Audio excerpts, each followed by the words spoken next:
ছাত্রলীগ কি ছাত্র না? এই ছাত্র কি মানুষ না? কারো সন্তান না? এই পুলিশ অফিসার কি কারো সন্তান না? দেশদ্রোহীরাই আবার রাষ্ট্রের বিরুদ্ধে এসে দাঁড়িয়েছে। সবাই আপনাদের পক্ষে। তাহলে কেন সরকার পতনের ডাক আসবে? পুলিশ গুলি করেছে দেখে অন্যরা মরেছে, পুলিশের বিচার চাইবেন, এটি বলা অন্যায় হবে। পুলিশকেও তো আমরা দেখেছি তাড়া করে নিয়ে গিয়ে পিটিয়ে পিটিয়ে মারা হয়েছে। সবার আগে কিন্তু স্বাধীনতা যুদ্ধে পুলিশই বুক পেতে দিয়েছিল, পুলিশকে রক্ত দিতে হয়েছে। এখনো পুলিশকে বেধড়ক পিটাচ্ছেন আপনারা।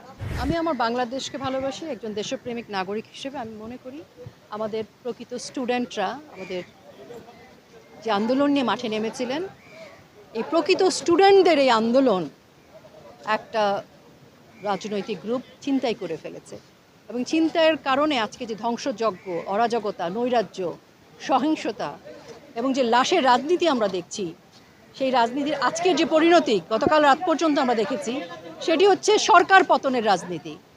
তা আমার কাছে মনে হয় যে আমাদের প্রকৃত স্টুডেন্ট যারা আন্দোলনে করতে রাস্তায় নেমেছিলেন, তাদের আন্দোলনটি আর তাদের হাতে নেই। এই আন্দোলন যারা ছিনতাই করেছে তারা বিভ্রান্তির সুযোগ নিয়ে গুজব ছড়িয়ে অপরাজনীতির, এবং আমরা এই রাজনীতি এর আগেও দেখেছি, নানা সময় দেখেছি তারা নানা সুযোগ চক্রান্ত করেছে এবং সেই পুরনো চক্রান্তকারীরাই, দেশদ্রোহীরাই আবার রাষ্ট্রের বিরুদ্ধে এসে দাঁড়িয়েছে। কারো তৈরি করা ফাঁদে আপনারা পা দেবেন না। এবং মা হিসেবে, অভিভাবক হিসেবে আমি বলতে সবাইকে অনুরোধ করছি যে সবাই যেন একটু সচেতন হন, বিভ্রান্তির সুযোগ কাউকে দেবেন না, গুজবে কান দেবেন না, একটু বোঝার চেষ্টা করেন এখানে কারা আসছে, কি বলছে। আপনাদের দাবি সরকার মেনে নিয়েছে, রাষ্ট্র, বিচার বিভাগ সবাই আপনাদের পক্ষে। তাহলে কেন সরকার পতনের ডাক আসবে? এগুলো ভাবতে হবে। দেখেন, শুধু তো মানে ছাত্র মারা গেছে শুধু এটা বললে কিন্তু অন্যায় করা হবে। শিশু মারা গেছে, সাধারণ মানুষ মারা গেছে, শ্রমিক মারা গেছে, পথচারী মারা গেছে, সরকারি বেসরকারি অফিসার মারা গেছে, সাংবাদিক মারা গেছে, পুলিশ অফিসাররাও মারা গেছে।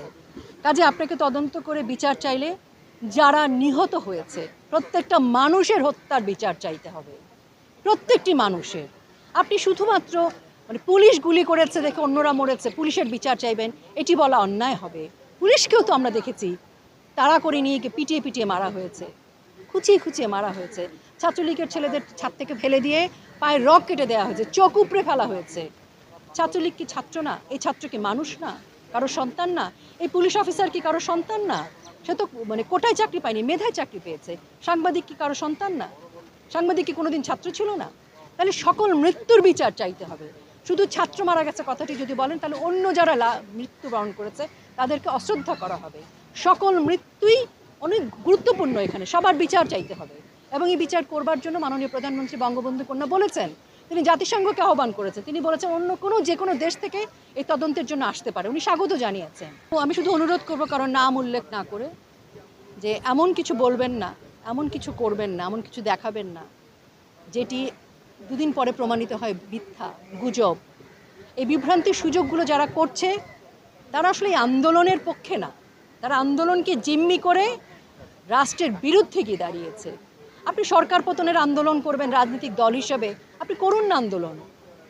আপনি আমাদের স্টুডেন্টদের ঘাড়ে পা দিতে হবে কেন? ঘাড়ে বন্দুকটা রাখতে হবে কেন? আন্দোলন তো যে কেউই করতে পারে একটি স্বাধীন বাংলাদেশে, গণতান্ত্রিক দেশে, আপনার তো সেই অধিকার আছে। কিন্তু আপনি সেটি না করে আপনি কি করছেন? আপনি ছাত্রছাত্রীদের ঘাড়ে বন্দুক রেখে একটি মিথ্যা বিভ্রান্তির রাজনীতি করে সহিংসতা করছেন, রাষ্ট্রের ধ্বংসযজ্ঞ করছেন। যদি কেউ না বুঝে কিংবা বুঝে পরোক্ষভাবে কিংবা প্রত্যক্ষভাবে কেউ যদি এটিকে সমর্থন করে, এটি তার সিদ্ধান্ত। প্রশ্ন হচ্ছে আপনার কাছে, আমার কাছে, আমার নিজের কাছে, যে আমি কোন দিকে যাব। আমার বাংলাদেশ, আমি বাংলাদেশের পক্ষে, আমার লাল সবুজের পতাকার পক্ষে, আমার জাতীয় সঙ্গীতের পক্ষে, আমি মুক্তিযুদ্ধের চেতনার পক্ষে। কারণ এই বাংলাদেশ আমাকে কেউ এমনি দিয়ে যায়নি। বাংলাদেশ আমাদেরকে পাকিস্তানের আল বদর আল শামস রাজাকারদের হাত থেকে ছিনিয়ে আনতে হয়েছে, এবং সেটা জন্য 30 লাখ শহীদের রক্তে লেগেছে, 3 লাখ মা বোনের সম্ভ্রম লেগেছে, এবং 3 লাখ মা বোনকে আমাদের রাজাকাররাই পাকিস্তানিদের হাতে তুলে দিয়েছিল। তাই আজকে যখন রাজাকার স্লোগান শুনি আমাদের খারাপ লাগে। এখন এই যে বিভ্রান্তিগুলো, অপরাজনৈতিক জায়গাগুলো তৈরি করা, এটিকে আমরা সমর্থন করি না। এখন যে যারা করছেন এটা তাদের নিজস্ব অভিমত। ইতিহাস সাক্ষী, আজ আমি দেশের পক্ষে না বিপক্ষে সেটি ইতিহাস মনে রাখবে, আপনারা মনে রাখবেন। আপনার ক্যামেরা আছে, বস্তুনিষ্ঠ সংবাদ পরিবেশনের অধিকার আপনার আছে। আজকে যদি আমি দেশের বিপক্ষে গিয়ে দাঁড়াই, কালকে আপনি ধরবেন তাকে। তো আজকে জেনে বুঝে, না বুঝে বা জেনে সরলভাবে বা কারো বিভ্রান্তিতে পড়ে, প্ররোচনায় পড়ে, প্রত্যক্ষভাবে পরোক্ষভাবে একজন সচেতন নাগরিক হিসেবে আপনি যদি এই লাশের রাজনীতিকে সমর্থন করেন, এটির সম্পূর্ণ দায় দায়িত্ব সেই শিল্পী, কলাকুশলীর কিংবা সেই মানুষের।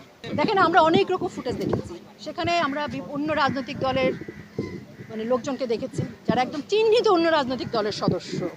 তাদের হাতে আমরা আর্মস দেখেছি, তাদের হাতে রামদা দেখেছি, তাদের হাতে ছুরি দেখেছি, পিস্তল দেখেছি, সব কিছু দেখেছি।